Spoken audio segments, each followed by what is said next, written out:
بسم اللہ الرحمن الرحیم۔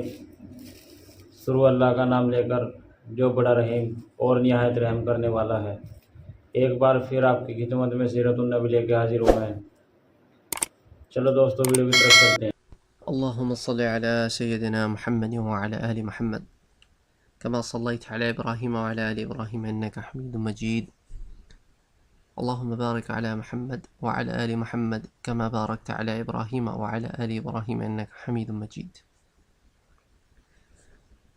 پچھلے دروس میں ہم یہ بات کور کر چکے ہیں کہ یمن میں مختلف حکومتیں چینج ہوئیں اور وہاں پر کیسے یہودی آباد ہوئے۔ پھر ہم نے اس بات کو بھی پڑھ لیا کہ حبشہ میں نجاشی کی جہاں حکومت تھی وہاں عیسائی آباد تھے، اس کے اوپر مقوقس مصر وہاں عیسائی آباد تھے، اوپر بیزنٹین امپائر اور وہاں عیسائی آباد تھے، اس کے نیچے سیریا کا علاقہ جسے شام بھی کہتے ہیں، اردن، فلسطین، وہاں پر عیسائیوں اور یہودیوں کا مکس تھا۔ اور اگر آپ دوسری طرف ایران کی طرف چلے جائیں تو وہاں آتش پرست تھے۔ اور یہودی جو ہیں وہ شام سے لے کر مدینے تک آباد تھے، جیسا کہ مثال کے طور پہ سب سے پہلے بخت نصر نے حملہ کیا یہودیوں کی حکومت پر جب کہ وہ ارض مقدس بیت المقدس میں حاکم تھے، تو اس زمانے میں سب سے پہلے وہ وہاں سے نکالے گئے، قید ہوئے۔ قید کے بعد اللہ نے ان کو عزت دی اور اس کے بعد پھر ان پر ایک قوم مسلط ہوئی جو کہ بیزنٹین امپائر تھی، تو دے ور کرشڈ اگین۔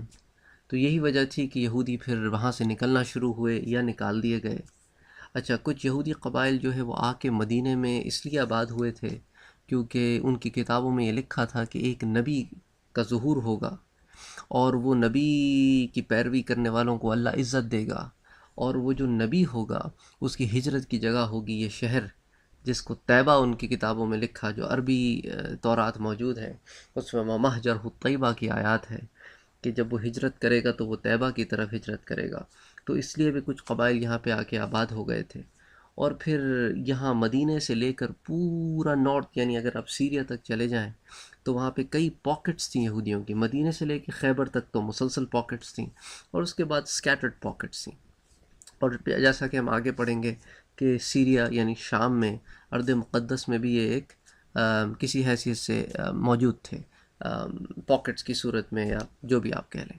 خیر بہرحال تو یہ سارے دین جو ہیں وہ مکے کے اراؤنڈ، عرب کے اراؤنڈ یا عرب کے کارنرز میں موجود تھے۔ اب ہم اپنا ایمفیسس جو ہے ان تمام ادیان سے ہٹا کے، جو کہ ادیان ایک ایسا جو دین کی جمع کو اردو زبان میں ادیان کہتے ہیں، تو ان سے ہٹا کے اب ہم خطہ عرب پہ اپنا ایمفیسس کریں گے، especially the ancestors of prophet Muhammad صلی اللہ علیہ وآلہ وسلم۔ ابن اسحاق نے، ابن ہشام نے اپنی سیرت نبوی میں اللہ کے رسول صلی اللہ علیہ وآلہ وسلم کا نسب جو ہے وہ آل دا وے حضرت آدم علیہ السلام تک بیان کیا ہے، لیکن دیگر صحابہ کرام جیسا کہ حضرت عمر بن الخطاب، حضرت عائشہ رضی اللہ تعالی عنہ، حضرت عبداللہ ابن مسعود رضی اللہ تعالی عنہ، حضرت ابن عباس رضی اللہ تعالی عنہ اور بہت دیگر صحابہ نے ہمیں یہی بتایا ہے اپنی احادیث میں کہ محمد صلی اللہ علیہ وآلہ وسلم کا جو نسب ہے عدنان تک، وہ تو ہمیں حدیثوں میں ملتا ہے۔ عدنان کے اوپر جتنا بھی نسب کوئی بیان کرتا ہے وہ یا تو کسی اور کتابوں سے ان کو جمع کرتا ہے، مثال کے طور پہ تورات ہو گئی یا اور دیگر کتب متقدمہ ہو گئیں، یا کسی اور سورسز سے بیان کرتا ہے، لیکن اسلام ہمیں صرف عدنان تک رسول اکرم صلی اللہ علیہ وآلہ وسلم کا نسب جو ہے وہ دیتا ہے، لنک بائی لنک، کڑی بائی کڑی۔ تو آپ صلی اللہ علیہ وآلہ وسلم ہیں تو اولاد اسماعیل میں سے، لیکن عدنان کے اوپر کتنی پشتیں ہیں اور کس کا بیٹا کون تھا اور کیا تھا تو اس کی ہمیں کچھ اصل نہیں پتہ۔ تو اسی لیے جب ہم رسول اکرم صلی اللہ علیہ وآلہ وسلم کا نسب بیان کرتے ہیں تو بڑے بڑے علماء، مثال کے طور پہ علامہ ابن کثیر، علامہ عسقلانی، امام حلبی اور جو مختلف لوگ ہیں جنہوں نے سیرت کی کتابیں لکھی ہیں، انہوں نے عدنان سے اوپر آپ کا نسب بیان نہیں کیا۔ تو اللہ کے رسول صلی اللہ علیہ وآلہ وسلم کا جو نسب عدنان تک ہے وہ کچھ اس طرح ہے کہ محمد بن عبد اللہ بن عبد المطلب بن ہاشم بن عبد مناف بن قصی بن کلاب بن مرہ بن کعب بن لوی بن غالب بن فہر بن مالک بن النضر بن کنانہ بن خزیمہ بن مدرکہ بن الیاس بن مضار بن نذار بن معد بن عدنان۔ عدنان سے اوپر لوگوں کو تھوڑا شک ہے، تو اسی لیے عدنان کے اوپر ہم بیان نہیں کرتے۔ تو کوشش کریں، اگر اللہ آپ کو توفیق دے آپ یاد کر سکیں تو بہت اچھی بات ہے، نہ یاد کر سکیں تو کوشش کریں، لیکن رسول اکرم صلی اللہ علیہ وآلہ وسلم کا نسب اگر تھوڑا بہت یاد ہو جائے تو اچھی بات ہے کہ جہاں آپ اتنی ساری دوسری چیزیں یاد کرتے ہیں تو اللہ کے رسول صلی اللہ علیہ وآلہ وسلم کا نسب بھی اگر یاد کر لیں تو خیر۔ بہرحال میں نے سوچا کہ آپ کے سامنے یہ تحقیق بھی پیش کر دوں تاکہ انشاءاللہ کبھی سننے کا موقع ملے آپ کو، اور پھر انشاءاللہ اس کی پکچر بھی میں ڈالوں گا تاکہ پھر آپ کو دیکھنے کا بھی موقع ملے اور پھر یاد کر سکیں اگر یاد کر سکیں تو اگر ہم اللہ کے رسول صلی اللہ علیہ وآلہ وسلم کے اس نسب میں ایک ایک آدمی کے بارے میں حالات بیان کرنے لگیں گے تو کافی وقت لگ جائے گا اللہ کے رسول صلی اللہ علیہ وآلہ وسلم کی سیرت تک پہنچتے۔ تو ہم ان میں سے کچھ چند اشخاص کو بیان کریں گے، اور قصی سے لے کر اللہ کے رسول صلی اللہ علیہ وسلم تک یہ جو 6 پشتیں ہیں، تو قصی سے لے کے عبداللہ جو آپ کے والد ہیں جو 5 پشتیں ہیں، اور آپ صلی اللہ علیہ وسلم کو ملا کے 6ٹھی پشت، تو اس پہ ہم تھوڑا سا زیادہ ایمفیسس کریں گے، اور جو پچھلی پشتیں ہیں ان کے بارے میں ہم ایک آدھ دو آدمی کے بارے میں کچھ ذکر کریں گے تاکہ ایک اسٹیبلش ہو جائے تھوڑے سے گراؤنڈس۔ تو خیر بہرحال ہم سٹارٹ کرتے ہیں فہر بن مالک سے۔ فہر بن مالک جو ہے وہ آدمی ہے جسے قریش کہا کرتے تھے، اور اس کو قریش کہنے کی بہت ساری وجوہات ہیں۔ کچھ لوگ کہتے تھے کہ اللہ نے اس کو بہت مال و دولت دیا تھا اس لیے اسے قریش کہتے ہیں کہ جمع کرنے والا۔ کچھ لوگ کہتے ہیں کہ اس کو قریش اس لیے کہتے تھے کیونکہ وہ بہت بڑا تاجر تھا۔ کچھ لوگ کہتے ہیں کہ اللہ نے اس کو مال دیا تھا اور وہ لوگوں پر خرچ کرتا تھا اور وہ بہت ہی رحم دل آدمی تھا اس لیے اس کو قریش کہتے ہیں۔ بہرحال یہ وہ آدمی ہے فہر بن مالک جس کی اولاد کو قریش کہتے ہیں۔ اچھا، قریش جو ہیں جیسا کہ ہم پہلے پڑھ چکے ہیں، یا اولاد عدنان یا اولاد اسماعیل لے لیں آپ، بلکہ ہم اور پیچھے جاتے ہیں، اولاد اسماعیل جو ہے ان کے ہاتھ سے مکے کی ریاست چھن گئی تھی۔ یعنی یہ حاکم نہیں تھے، مکے میں رہتے تھے، حاکم نہیں تھے۔ پھر مکے کے حاکم بنو خزاعہ بن گئے، پہلے تو جرہم تھے، پھر جرہم کے بعد بنو خزاعہ بن گئے، اور اسی طرح کئی 100 سال جس کی میعاد ہمیں نہیں پتہ خاندان اسماعیل میں مکے کی ریاست نہ رہی۔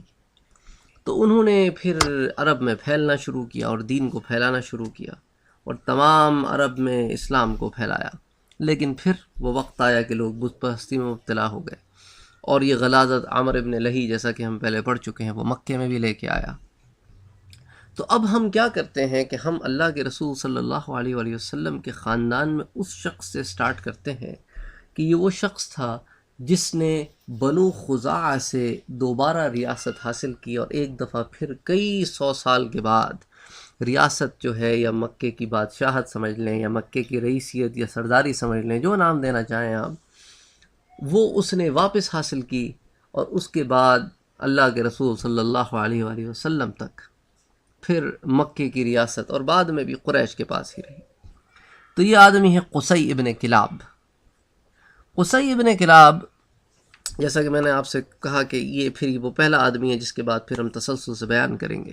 اس کا باپ تھا کلاب۔ کلاب جو ہے وہ بچپن میں مر گیا جب قصی چھوٹا تھا، تو اس کی ماں نے کسی اور آدمی سے شادی کر لی۔ وہ آدمی جو ہے اسے لے کر کے شام یعنی سیریا کی طرف چلا گیا، تو وہیں پہ رہا قصی۔ پھر قصی جو جوان ہوا تو اس نے اپنی ماں سے کہا کہ بھئی میرا اصل تو مکہ ہے، میں غیر ملک میں رہ کے کیا کروں، میں چاہتا ہوں کہ میں مکہ واپس جاؤں۔ تو وہ مکہ واپس آ گیا۔ مکے میں جب وہ آیا تو اس زمانے میں بنو خزاعہ کا ایک بڑا ہوا کرتا تھا، اس کا نام تھا حلیل۔ حلیل جو ہے وہ مکے کا بڑا تھا، اور جو بڑا ہوتا تھا وہ ٹریجرار بھی ہوتا تھا۔ تو قصی نے مکے میں آ کے رہنا شروع کر دیا، and he proved himself that he is a very fine gentleman, he is a very wise man and he is very skilled، اور اس نے بہت ہی جلد حلیل کے دل میں گھر کر لیا، یہاں تک کہ وہ حلیل کا داماد بن گیا۔ پھر حلیل بوڑھا ہوا، حلیل مر گیا، تو لوگوں نے جو ہے وہ قصی کو پک کیا، سلیکٹ کیا، کہ انہوں نے کہا قصی ہم تم سے بہتر آدمی یہاں کوئی نہیں پاتے جس کو ہم مکے کی اتنی امپورٹنٹ رسپانسبلٹی دیں، تو اسی لیے جو ہے ہم چاہتے ہیں کہ مکے کی یہ رسپانسبلٹی اب تمہیں دے دی جائے اور تم جو ہے وہ مکے کے حاکم بنو۔ تو قصی نے اس کو قبول کر لیا، اور اسی طرح جو ہے کئی سو سال کے بعد اولاد اسماعیل میں ایک دفعہ پھر مکے کی سرداری آ گئی۔ تو قصی نے اپنے زمانے میں کعبے کو دوبارہ تعمیر کیا، کیونکہ کعبہ جو ہے وہ آف کورس وقت کے ساتھ ساتھ عمارتوں کو ضرورت ہوتی ہے ریکنسٹرکشن کی، تو اس نے ریکنسٹرکٹ کیا کعبے کو، یہ اس کا ایک بہت بڑا کام تھا اس زمانے میں۔ دوسرا اس نے ایک کام کیا کہ اس نے دیکھا کہ جو مکے میں اتنے سارے لوگ ہیں، کیونکہ Mecca was a centre of attraction, tourism تو مکے میں پلگرمیج کی وجہ سے تھا کہ لوگ عمرہ اور حج کرنے آتے تھے، لیکن مکہ کوئی تجارتی سینٹر نہیں تھا۔ لیکن چونکہ اتنے بڑے بڑے قبائل کے سردار آیا کرتے تھے اور مکے میں سوشل ریفارمز کرنے ہوتے تھے اور کلچرل اور پولیٹیکل پرابلمز سالو کرنے ہوتے تھے، تو اس کے لیے کوئی مین پوائنٹ نہیں تھا۔ تو یہ قصی ابن کلاب تھا جس نے ایک گھر بنایا یا ایک کمرہ بنایا، آپ سمجھیں کوئی کاؤنسل ہاؤس بنایا، جس کو اس نے دار الندوہ کا نام دیا، جو آگے سیرت نبی میں اللہ کے رسول صلی اللہ علیہ وسلم کی حیات طیبہ، جس کو ہم مکی زندگی میں جب ذکر کریں گے تو اس میں دار الندوہ کا بہت ذکر آئے گا۔ تو یہ وہ شخص تھا جس نے وہ گھر یا وہ سینٹر بنایا جہاں پہ یہ سارے social, commercial, cultural, political affairs discuss ہو سکے اور ان کو حل کیا جا سکے، جہاں پہ تمام سرداران قریش بیٹھیں، کیونکہ قریش جو ہے ایک آدمی ہے فہر، اس کی پھر اولاد ہوئی، پھر اولاد کی اولاد ہوئی، پھر وہ چند سو سال میں کئی قبائل بن گئے، پھر ہر قبیلے کا ایک سردار ہوا کرتا تھا، پھر کچھ قبیلے جو ہے وہ دوسرے قبیلوں کے مقابلے میں زیادہ اسٹرانگ تھے۔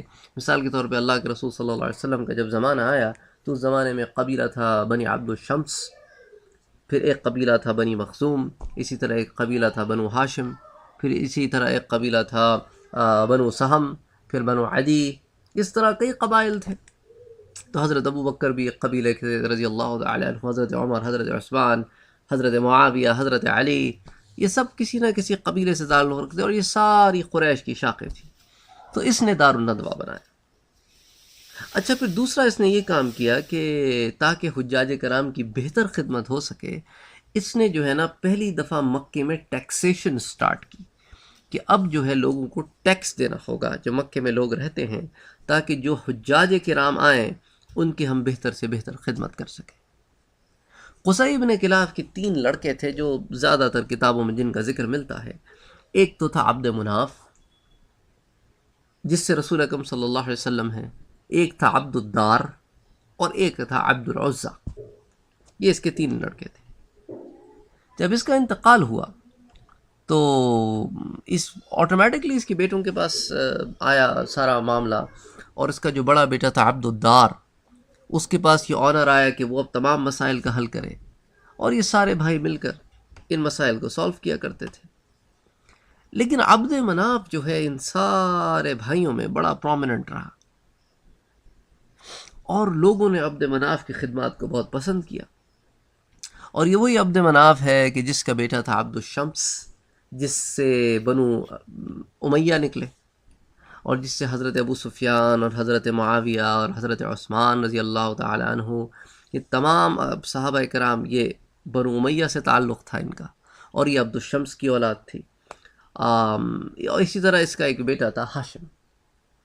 ہاشم اللہ کے رسول صلی اللہ علیہ وسلم کا نسب ہے، کہ ہاشم کے بیٹے عبد المطلب، اور عبد المطلب کے بیٹے عبداللہ، اور پھر وہاں سے رسول اکرم صلی اللہ علیہ وسلم۔ اور ہاشم کا اصلی نام جو ہے وہ عمر تھا۔ ہاشم جو ہے وہ مشہور ہو گئے تھے، اس کو ہم پڑھیں گے ابھی ہاشم کے حالات زندگی میں کہ وہ ہاشم کے نام سے کیوں مشہور ہوئے، لیکن اصل نام ان کا عمر تھا، اور ان کے ایک بھائی تھے مطلب۔ تو خیر عبد مناف اپنی زندگی میں اپنے بھائیوں کے ساتھ اور بھائیوں کے بعد بڑی محنت اور بڑی مشقت کے ساتھ کعبۃ اللہ کی خدمت کرتے رہے۔ پھر ان کا انتقال ہو گیا۔ ان کا انتقال ہوا تو انہیں مکہ مکرمہ میں جنت المعلیٰ میں دفن کر دیا گیا۔ اچھا، جنت المعلیٰ کو معلیٰ اس لیے کہتے ہیں کیونکہ معلیٰ کہتے ہیں کسی اعلیٰ جگہ کو، تو مکے میں یہ وہ مقام ہے جو تھوڑا اونچائی کی طرف ہے، اس لیے اس کو کہتے ہیں معلیٰ۔ اسی طرح جو نیچائی کی طرف ہے اس کو کہتے ہیں مسفلہ۔ تو یہ مکے کے 2 پوائنٹس ہیں، معلیٰ، مسفلہ۔ اور چونکہ پانی آتا تھا مکے میں، اس لیے قبرستان انہیں اونچائی کی طرف بنایا تھا، اور جب اس میں مومنین دفن ہوئے اسلام کے آنے کے بعد تو پھر اس کا نام رکھ دیا گیا جنت المعلیٰ، ورنہ پہلے صرف معلیٰ کی بستی کہلاتی تھی۔ تو خیر بہرحال عبد مناف وہاں دفن ہوئے۔ عبد مناف کے جانے کے بعد پھر ان کے بیٹوں کا وقت آیا، اور ہاشم بن عبد مناف جو ہے ان کے ذمہ ساری ذمہ داری آئی۔ اچھا، کچھ ڈیوٹیز جو ہے وہ بنو عبد الدار کرتے تھے، اور کچھ ڈیوٹیز جو ہے وہ بنی عبد مناف کرتے تھے، کیونکہ دونوں بھائی تھے، قصی کے دونوں بیٹے تھے، تو ڈیوٹیز بھی بانٹ لی گئی تھیں. لیکن سم ہاؤ بنو عبد مناف جو ہے، مثال کے طور پہ ہاشم، عبد الشمس اور مطلب، ان کی جو پرفارمنس تھی used to outperform the performance of بنی عبد الدار، جس کی وجہ سے انہیں اس بات پہ آپ سمجھ لیں فخر بھی تھا کہ ہم حجاج کرام کی زیادہ اچھی طریقے سے جو ہے وہ رسپانسبلٹیز کو فلفل کرتے ہیں. پھر وہ وقت آیا کہ بنو ہاشم نے کہا، یا ہاشم نے کہا بلکہ، کہ اب ساری کی ساری رسپانسبلٹیز ہمیں دے دینی چاہیے، because we are doing a great job without any office. ہمارے پاس کوئی آفس نہیں ہے، ان کے پاس آفسز ہیں، لیکن ہم ان سے اچھا پرفارمنس دے رہے ہیں. تو اس کے اوپر جو ہے نا ایک بڑا جھگڑا کھڑا ہو گیا اور تلواریں نکل آئیں، اور آدھے لوگ اس طرف اور آدھے لوگ اس طرف. تو سم آؤٹ سائڈر انٹروین، انہوں نے کہا کیا کر رہے ہو اللہ کے بندوں، آپس میں مار کے ایک دوسرے کو کیا ملے گا تمہیں. ایسے کرتے ہیں کہ رسپانسبلٹیز بانٹ لیتے ہیں. تو انہوں نے بنو ہاشم کو یا ہاشم کو کہا کہ تمہارے پاس رفادہ اور سقایا کی رسپانسبلٹی ہے، اور تم یہ تمام رسپانسبلٹیز سنبھالو، اور پھر جو باقی رسپانسبلٹیز ہیں وہ ہم بنو عبد الدار کے پاس رہنے دیتے ہیں، مثال کے طور پہ ریفارمز اور دار الندوہ اور دوسرے افیئرس. ہاشم نے کہا ٹھیک ہے، حجاج کرام کی رسپانسبلٹی میرے پاس اور باقی رسپانسبلٹی ان کے پاس.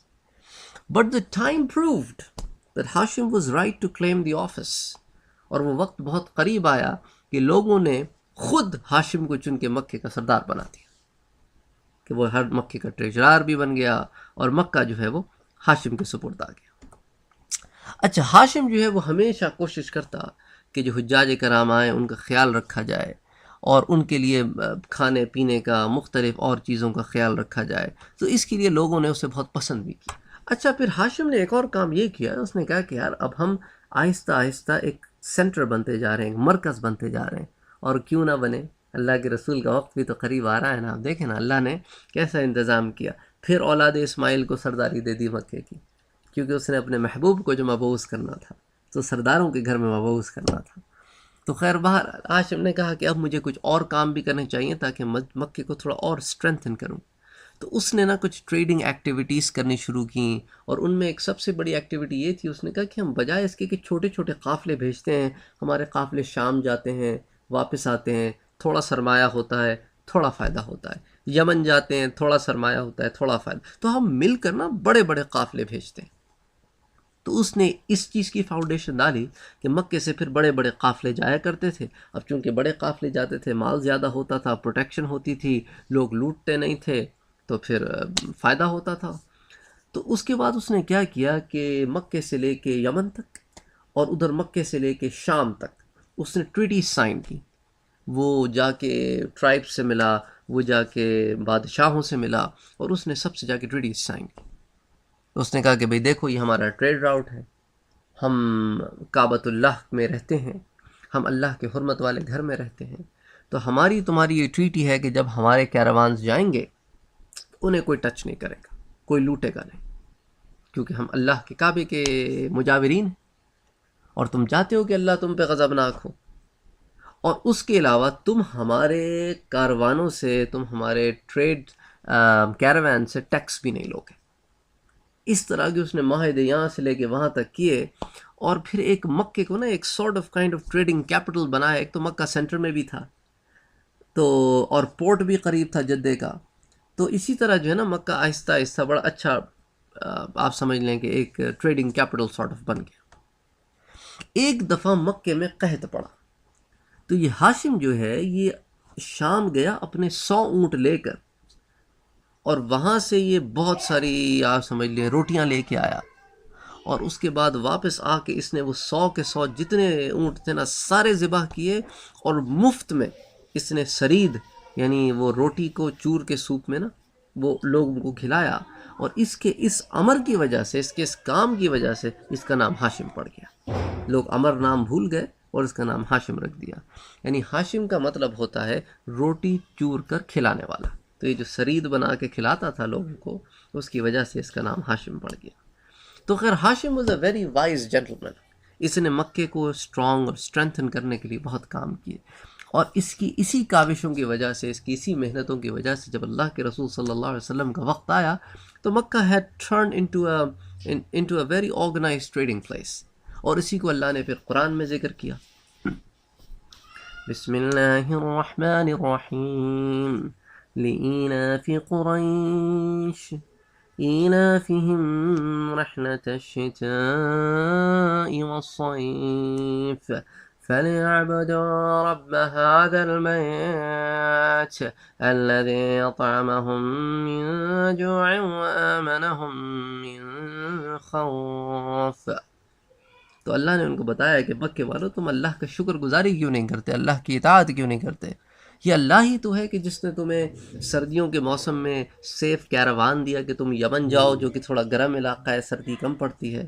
اور یہ اللہ ہی تو ہے جس نے تمہیں سیف راؤٹ دیا کہ تم گرمیوں کے مہینے میں سیریا جاؤ، سیریا جاؤ، شام جاؤ جو کہ نارتھ ہے جہاں پہ کم گرمی پڑتی ہے. اور تمہارے کیراوانس کو کوئی ہاتھ نہیں لگاتا تھا کہ اللہ نے تم کو امن دیا خوف کے زمانے میں کہ سب پر خوف رہتا تھا لیکن تم امن سے جاتے تھے، تمہیں کوئی ہاتھ نہیں لگاتا تھا. تو اب وہی رب تو تمہیں عبادت کے لیے بلا رہا ہے اپنی. تو یہ ہاشم تھا جس کے زمانے میں یہ کام ہوا. اچھا، ہاشم خود بھی جایا کرتا تھا ٹریڈ راؤٹس پر. تو ہاشم جب اپنی زندگی کے آخری سفر پر نکلا ٹریڈ راؤٹ پر تو یہ شام کی طرف جا رہا تھا. اور ٹریڈ راؤٹ یہ تھا کہ شام جاتے ہوئے یہ مدینے سے گزر کر پھر شام جایا کرتے تھے. تو یہ مدینے میں رکا اور وہاں پر اس نے ایک بیوہ عورت جس کا نام تھا سلمہ، اس سے اس نے شادی کی. اور اس کے بعد شادی کرنے کے بعد چند دن یہ مدینے میں رہا and he went on his way to Syria. اور راستے میں اس کا انتقال ہو گیا. ادھر سلمہ جو ہے وہ پریگننٹ ہوئی and she gave birth to a boy named Shiba, جس کے چونکہ پیدائش کے وقت آگے کے کچھ بال سفید تھے تو اس کی شیبہ یعنی کہ بوڑھا اس کا نام رکھا گیا. تو خیر بہرحال اس بچے کا کسی کو پتہ ہی نہیں تھا. ہاشم کے مرنے کے بعد ہاشم کے جو بھائی ہیں مطلب، وہ جو ہے وہ مکے کے سردار بن گئے.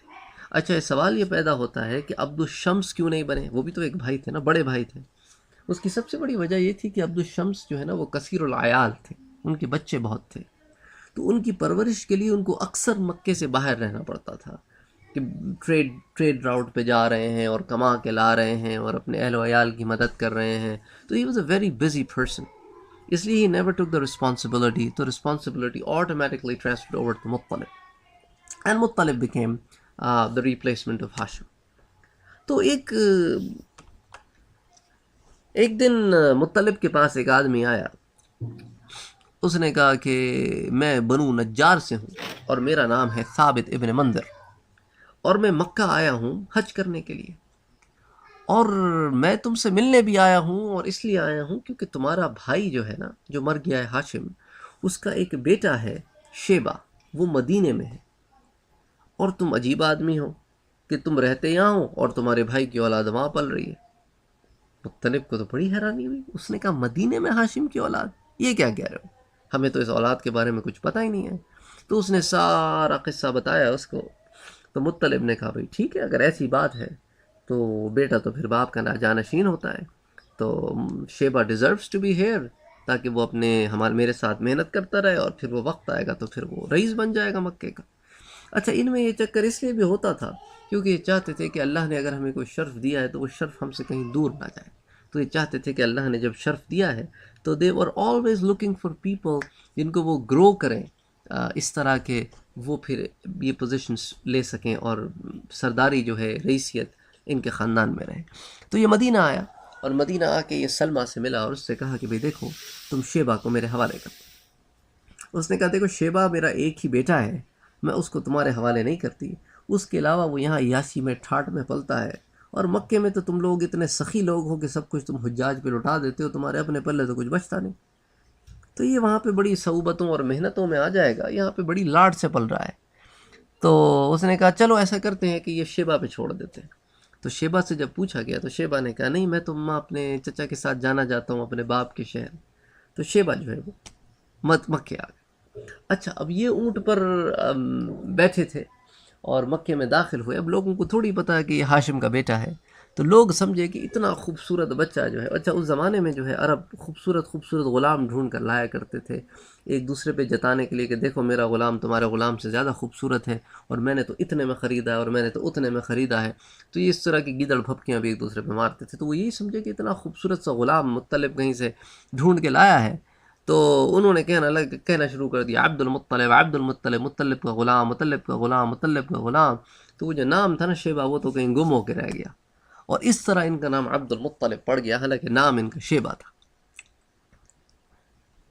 تو خیر بہرحال مطلب کے انتقال کے بعد عبد المطلب جو شیبہ تھے رسول اکرم صلی اللہ علیہ وآلہ وسلم کے دادا، انہوں نے اس بات کی خواہش کا اظہار کیا، اور he was capable to، اور بہت ہی زیادہ اللہ نے ان کو زبان میں بھی بڑی طاقت دی تھی کہ بڑی زبردست سپیچ کرتے تھے، and a very good diplomat, an extremely wonderful person to become the Raees of مکہ. تو انہوں نے چاہا کہ یہ آفیسز ان کو مل جائیں، لیکن ان کے راستے میں روڑے اٹکا دیے ان کے سوتیلے چچا نفیل نے.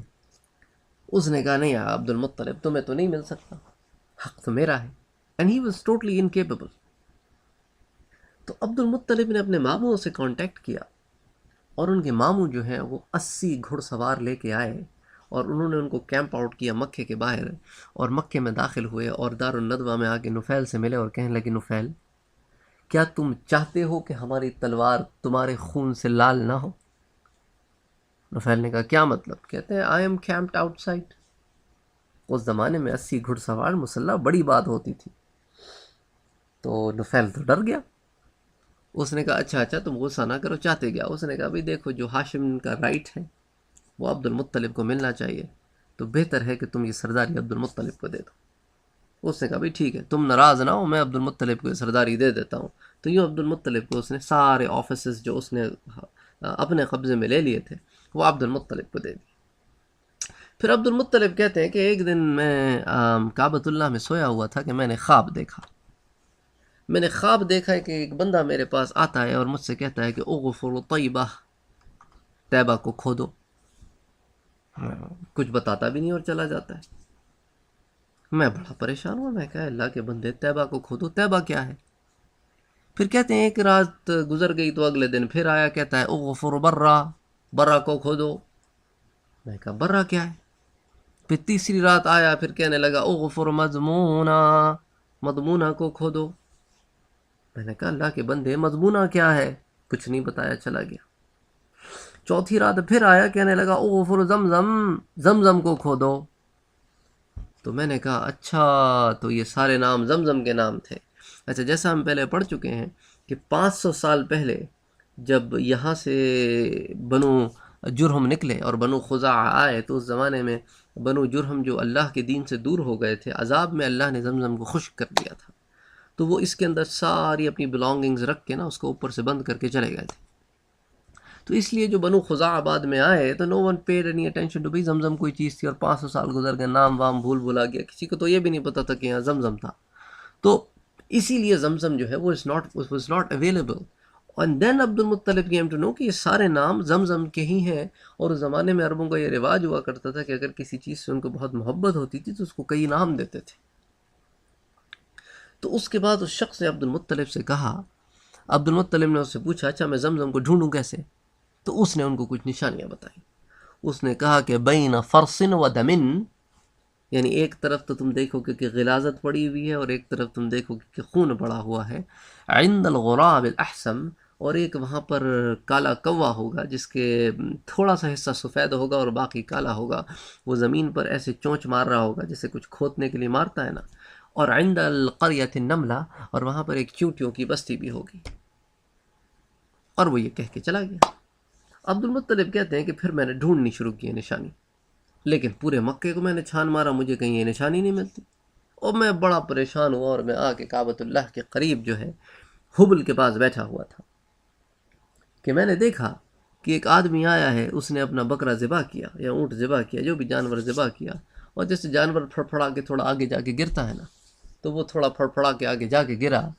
تو جہاں پر وہ ذبح کیا گیا تھا وہاں خون تھا، اور جہاں پر اس کو صاف کیا گیا وہاں غلاظت تھی. میں نے کہا چلو 2 نشانیاں تو مل گئی، بین فرس و دمن، غلاظت اور دم کہتے ہیں خون کے درمیان. پھر میں تھوڑا آگے گیا تو مجھے وہ کوا بھی مل گیا جو زمین میں ٹھونگے مار رہا تھا. پھر میں نے وہاں پہ دیکھا تو وہاں پہ قریۃ النملہ بھی تھی، ایک چونٹیوں کی بستی. تو میں نے سارے نشان لگا لیے اور اس کے بعد میں نے کہا کہ چلو کھدائی شروع کرتے ہیں. اب دیکھیں نا اللہ کے انتظام تو ذرا سنیں، اللہ کے انتظام تو ذرا سنیں نا. جب اس نے کدال اٹھا کے زمین پہ مارا تو پتہ ہے کیا کہتا ہے عبد المطلب؟ کہتا ہے اللہ اکبر. اس نے اور کسی بت کو یاد نہیں کیا، صرف اللہ کو یاد کیا. اچھا اس وقت ان کا بیٹا بھی ایک ہی تھا، اس کا نام تھا حرث. تو عبد المطلب نے جب کھدائی شروع کی تو قریش آگے جمع ہو گئے سارے، اور سارے وہاں جمع ہو کر انہوں نے عبد المطلب سے کہا کہ بھئی کیا کر رہے ہو؟ اس نے کہا میں زمزم کھود رہا ہوں. اس نے کہا ہم بھی کھودیں گے اور اس میں ہمارا بھی حصہ. اس نے کہا حصہ تمہارا نہیں، حصہ صرف میرا ہے کیونکہ اللہ نے مجھے حکم دیا ہے کھودنے کا. تو اس وقت اس کا جو چچا زاد بھائی تھا نا، نفیل کا بیٹا عدی، وہ آ گیا. اس نے کہا دیکھو مطلب، تم ہمارا کچھ نہیں بگاڑ سکتے، ہم اتنے سارے لوگ ہیں، تمہارا تو بیٹا بھی ایک ہے، تم ہمارا کیا بگاڑو گے؟ تو عبد المطلب نے کہا شرم کرو، شرم کرو عدی، تمہارے تو باپ کو اور تم کو میرا باپ پالتا تھا اور تم مجھے ہی آنکھیں دکھا رہے ہو. تو یہ سن کر وہ پیچھے ہٹ گیا. لیکن عبد المطلب کہتے ہیں میں نے ایک دعا مانگی اللہ سے کہ اللہ تو اگر مجھے 10 بیٹے دینا تاکہ ان میں سے کسی کی ہمت نہ ہو مجھے کچھ بولنے کی، تو میں تیرے راستے میں اپنے سے اپنا ایک بیٹا قربان کروں گا، اس کو ذبح کروں گا. قریش نے کہا بھئی ہم نہیں مانتے. اچھا اس کا ایسا کرتے ہیں، اس کا فیصلہ کرتے ہیں. اس نے کہا چلو فیصلہ کرتے ہیں، کیا کریں؟ اس نے کہا کہ سیریا میں ایک کاہنہ ہے، عربوں نے فیصلہ کیا ہے کہ اس کے پاس جاتے ہیں اور وہ فیصلہ جو کرے گی وہ سب کو منظور ہوگا. انہوں نے کہا چلو ٹھیک چلتے ہیں. جب راستے میں جانے لگے تو ان کا پانی ختم ہو گیا. تو سب نے کیا کیا؟ سب نے کہا کہ چلو یار اب پانی تو ہے نہیں اور صحرا ہے، تو اپنی اپنی قبریں کھودو اور قبروں میں بیٹھ جاؤ، اب جب وقت آئے گا تو پھر ختم ہو جائیں گے. تو عبد المطلب بھی قبر میں بیٹھ گئے، لیکن انہوں نے کہا دیکھو یار اگر ہم اسی طرح قبر میں بیٹھے موت کا انتظار کرتے رہیں تو پھر اس کا کیا فائدہ؟ ایسا کرتے ہیں کچھ محنت کرتے ہیں، کچھ تگ و دو کرتے ہیں، شاید پانی مل جائے. اس کے بعد جب انہوں نے اونٹ اپنے اٹھائے نا، تو عبد المطلب کا جو اونٹ تھا نا، اس کے نیچے سے پانی کا فوارہ نکل آیا اور سب نے پانی پی لیا. اللہ کی مرضی. تو اب سارے لوگوں نے کیا کہ یار دیکھو اللہ نے تو یہی فیصلہ کر دیا، یہ حق پر ہے اور پانی پر اسی کا حق ہے، اگر نہیں ہوتا تو اللہ کسی اور کو بھی پانی دے سکتا تھا. اللہ نے چونکہ پانی اس کو دیا ہے اس لیے اللہ نے یہ فیصلہ ہمارے درمیان کر دیا ہے کہ زمزم کا یہ مالک ہے. چلو واپس چلو، سیریا تک جانے کی ضرورت نہیں ہے. یہ واپس آ گئے. پھر جب انہوں نے زمزم کھود لیا تو اس کے بعد پھر ان کی نیتیں پھر بدل گئیں، کیونکہ زمزم جب کھدا تو اس کے اندر سے جب چیزیں نکلیں تو انہوں نے دیکھا اس میں تو سونا بھی ہے اور اس میں تو تلواریں بھی ہیں. انہوں نے کہا کہ یار اب تو ہمیں اس میں حصہ چاہیے. تو اب پھر مسئلہ ہو گیا. تو اس کے بعد انہوں نے کیا کیا کہ وہاں پہ حبل کے پاس ایک آدمی بیٹھتا تھا جو فال نکالتا تھا. تو یہ فال والے آدمی کے پاس گئے تو اس نے ان کے درمیان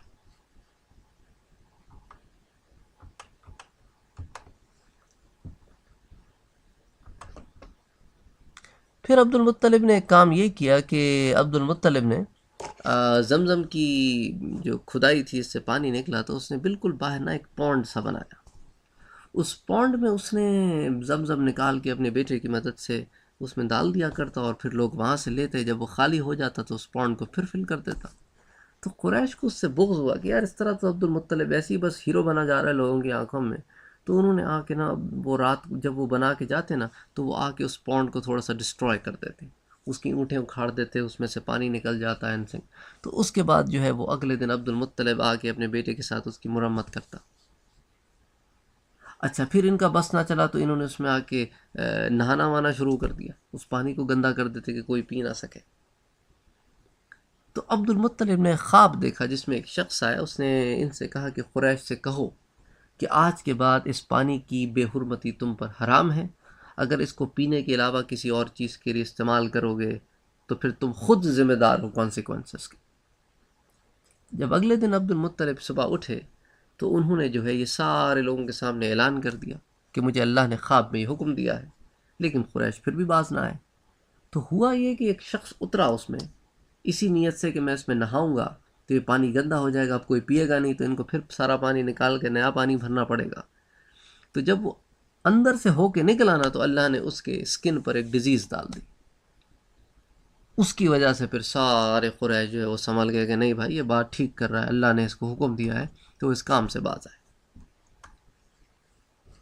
اس کے بعد جب عبد المطلب کے اللہ نے 10 بیٹے دیے عبد المطلب کو اور وہ بڑے ہو گئے، تو عبد المطلب کو ایک دن خواب آیا کہ عبد المطلب تم اپنی منت بھول گئے ہو۔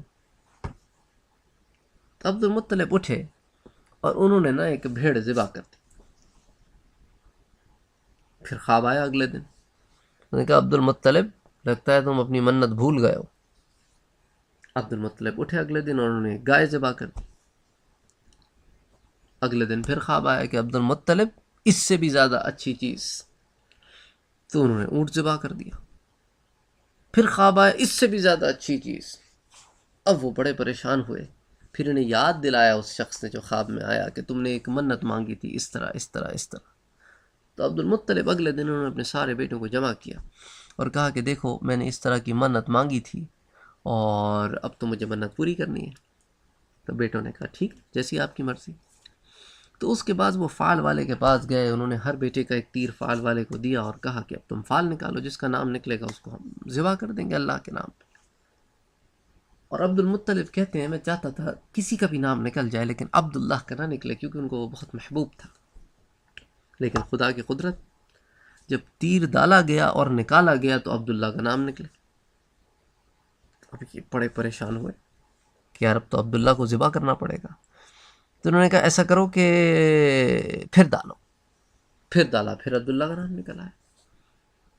انہوں نے کہا ایسا کرو پھر ڈالو، پھر ڈالو، پھر عبداللہ کا نام نکل آیا۔ انہوں نے کہا بس دیٹس اٹ، اللہ یہی چاہتا ہے کہ عبداللہ کو ذبح کیا جائے۔ تو یہ عبداللہ کو لے کر حبول کے پاس آئے اور اپنی چھری تیز کی کہ اس کو ذبح کریں۔